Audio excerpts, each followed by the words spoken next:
Na sua missão de reduzir o déficit comercial americano, o presidente Trump segue impondo tarifas mundo afora. Uma tarifa mínima global de 10%, 25% para automóveis, aço e alumínio, e para a China segue ainda o mínimo de 30%.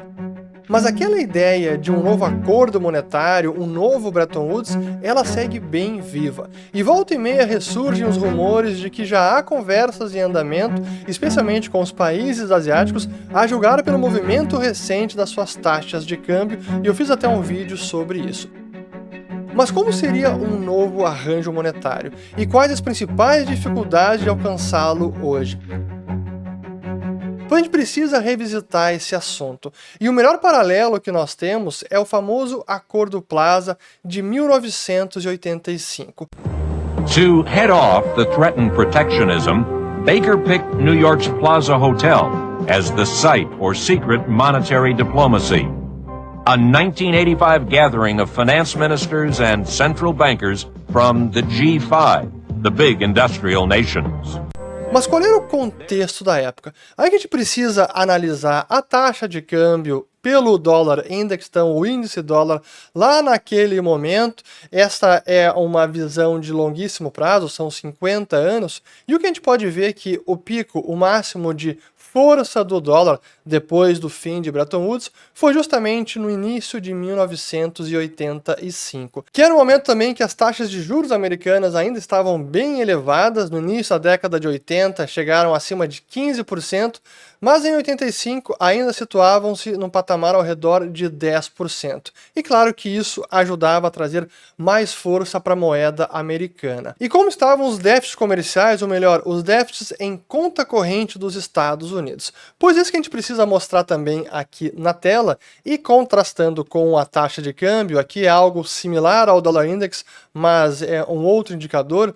E o que a gente pode ver é que a taxa de câmbio, que chegou ali no pico, então, início de 85, e o déficit em conta corrente, que também chegava naquele momento em mais de 120 bilhões de dólares, não parava de aumentar, foi no início da década de 80 e seguia aumentando, e em 1985 era uma grande preocupação dos americanos o déficit comercial crescente. E o que aconteceu e como eles conseguiram lidar e reverter esse déficit no final da década de 80? Pois é aí que foi firmado o famoso Acordo Plaza. Mas ele não consistiu em apenas um comunicado e uma declaração dos países.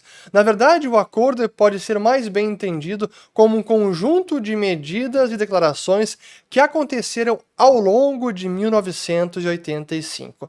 E talvez o grande marco do início desse processo foi a audiência de confirmação do então secretário do Tesouro americano Jim Baker. Naquele começo de segundo mandato do presidente Ronald Reagan, o que era então o chefe de gabinete da Casa Branca, o Jim Baker, e o secretário do Tesouro, que era o Donald Regan, resolveram trocar as posições, e no início do segundo mandato o Baker passou a ser o secretário do Tesouro e o Donald Regan o chefe de gabinete. E durante a audiência de confirmação no Senado americano, a gente pode ver claramente que essa já era uma grande preocupação dos principais políticos, dos congressistas e inclusive do governo americano e do próprio Jim Baker. E ele fala claramente ali como era uma situação preocupante a força da moeda americana, ou também a fraqueza das demais moedas que não estavam de acordo com seu valor justo, e que estávamos então vendo esses déficits crescentes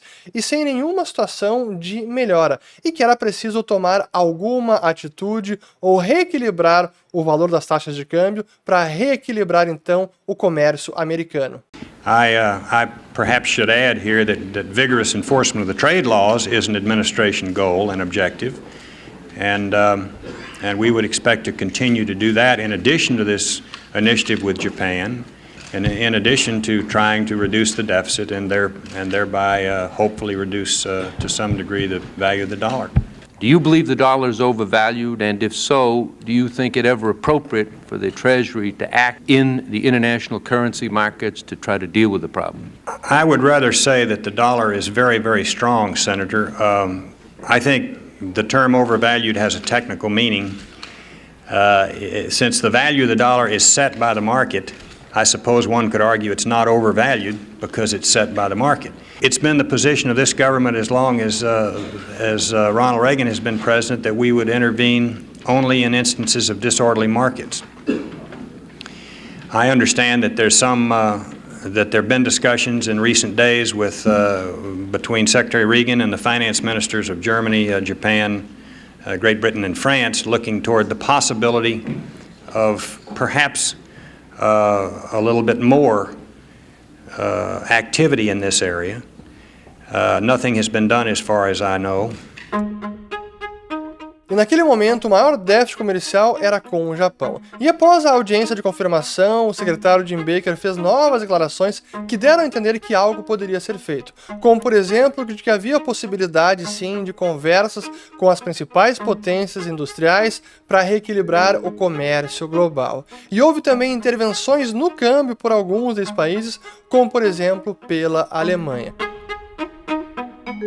E ao longo de 85, o que se viu foi justamente um enfraquecimento da moeda americana. Como a gente pode ver, depois do pico do dólar index em fevereiro daquele ano, nos meses seguintes foi queda atrás de queda até chegar o mês de setembro, em que houve a famosa reunião no Hotel Plaza em Nova York com os Estados Unidos, França, Alemanha, Reino Unido e Japão, com os ministros de Fazenda e os banqueiros centrais, e que soltaram finalmente o comunicado no 22 de setembro, em que anunciavam que corrigiriam os desequilíbrios do comércio global, mas por meio da taxa de câmbio. E vale a pena a gente ler alguns trechos aqui, porque de fato chama a atenção algumas partes importantes. Então aqui temos o texto, o anúncio dos ministros das Finanças e dos governadores dos bancos centrais da França, Alemanha, Japão, Reino Unido e Estados Unidos, o Acordo de Plaza, 22 de setembro de 85.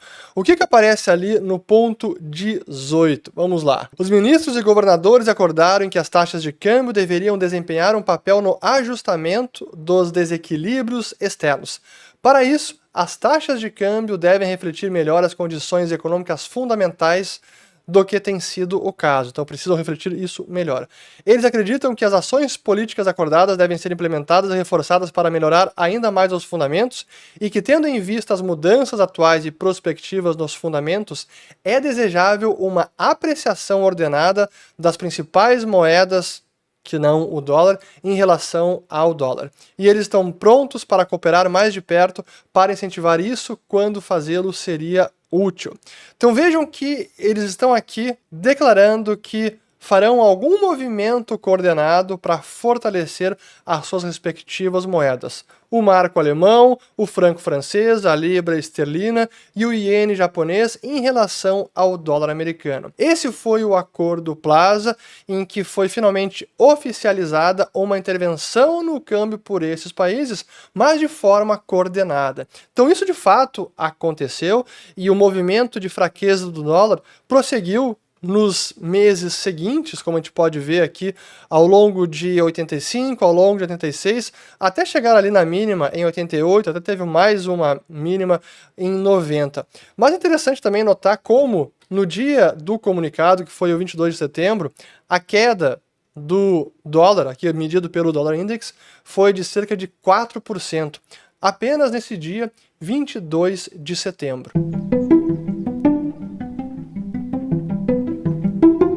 Agora, tem algo no Acordo Plaza, no comunicado que foi divulgado e na própria mentalidade e visão econômica da época que contrasta completamente com o plano econômico do Trump hoje e com aquele próprio guia para reestruturar a economia global escrito pelo Stephen Marren, que hoje é presidente do Conselho de Assessores Econômicos do presidente.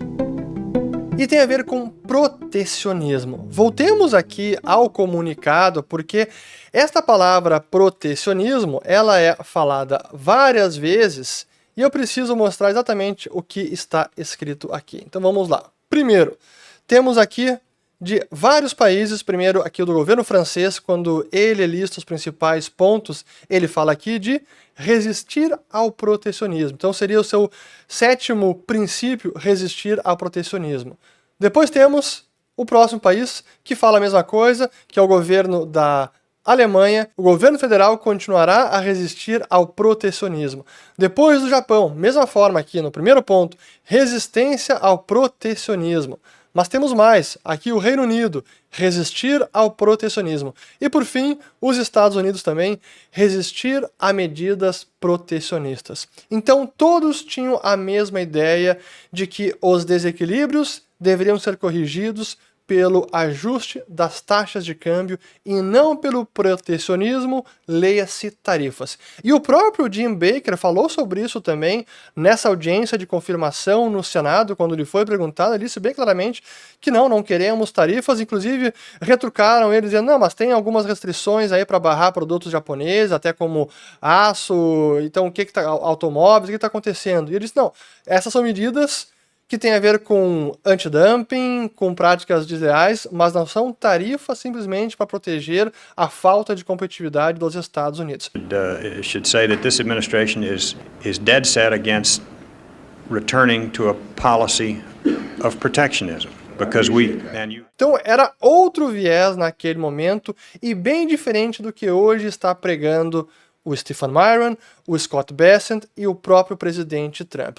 E aí que vem a pergunta, será que hoje um novo acordo Plaza seria possível? Este novo arranjo monetário, que contornos ele teria e quais são os principais entraves?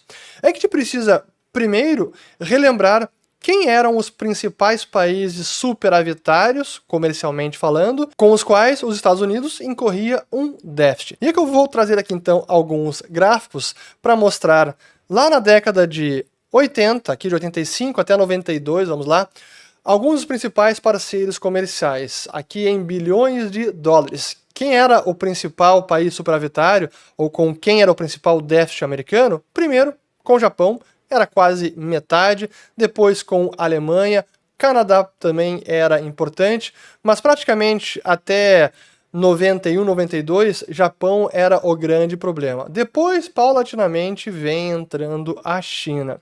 Em termos percentuais, para se ter uma noção aqui também, ó, então o Japão, realmente, 50% praticamente era o responsável pelo déficit comercial americano.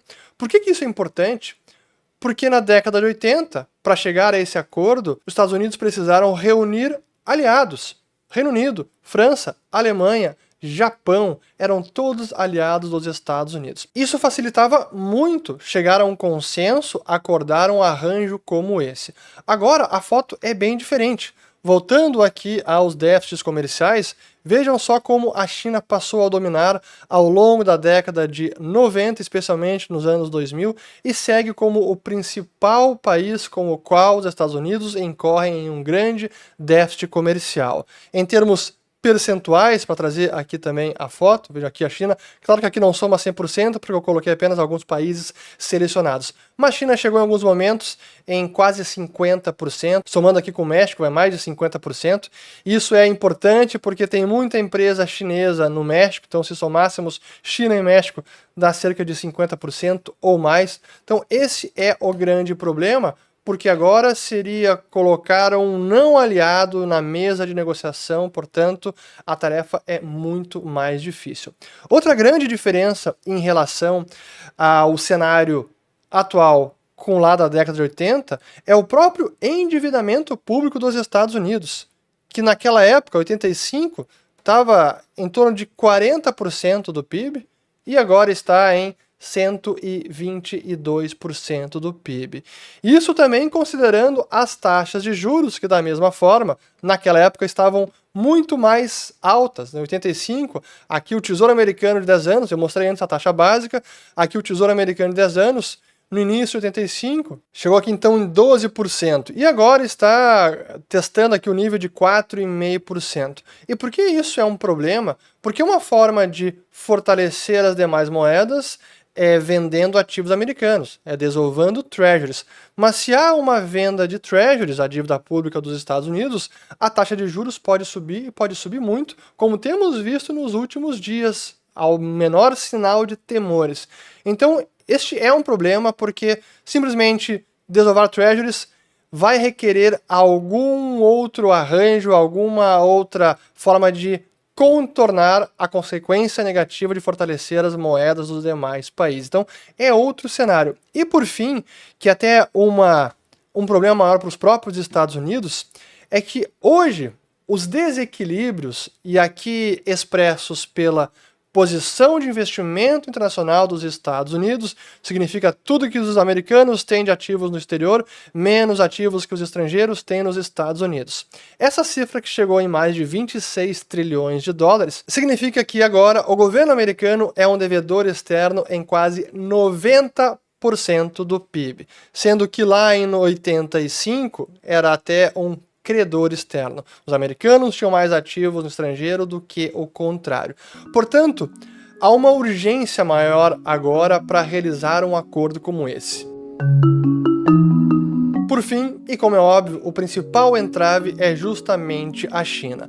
Não apenas por ser o maior déficit comercial, é a segunda maior economia do planeta, mas por não ser um aliado dos Estados Unidos e por possivelmente precisar de outra taxa de câmbio internamente, porque a ideia dos Estados Unidos seria em forçar a China ou influenciar a China a valorizar a sua taxa de câmbio. Só que neste momento a economia chinesa está ultra endividada, não apenas Estado, mas também iniciativa privada, famílias e empresas. E no momento em que as dívidas são elevadas, uma moeda que se fortalece já está em vias de registrar deflação por mais de um mês. Uma moeda que vai se fortalecendo, e se os Estados Unidos quiserem que o yuan se fortaleça ainda mais, isso significa que o peso das dívidas fica ainda maior, que é justamente o que a China hoje não precisa. Então, como forçar a China a valorizar a sua moeda e lidar com essas consequências negativas internamente? Esse é o X da questão, que até hoje não temos nenhuma resposta, mas qualquer arranjo monetário em 2025, ele é muito mais difícil de colocar em prática do que foi lá em 1985. 40 anos depois, os desequilíbrios são muito maiores e os aliados são menores em quantidade. Portanto, como desatar esse nó, ninguém sabe, nem mesmo Scott Bessent ou o presidente Trump, porque no fim das contas o que eles estão buscando é o impossível: manter o dólar como moeda de reserva, assegurar a hegemonia da moeda americana, manter o privilégio exorbitante e eliminar as consequências negativas desse arranjo. É o bônus sem o ônus. Como conseguir isso na prática vai ser bem difícil. Espero ter gostado desse vídeo, compartilhem, se inscrevam no canal, ativem o sininho, faça parte do Follow the Money, siga o dinheiro, código QR em algum lugar da tela, link descrição do vídeo. Agora sim, fico por aqui, valeu, obrigado, até o próximo.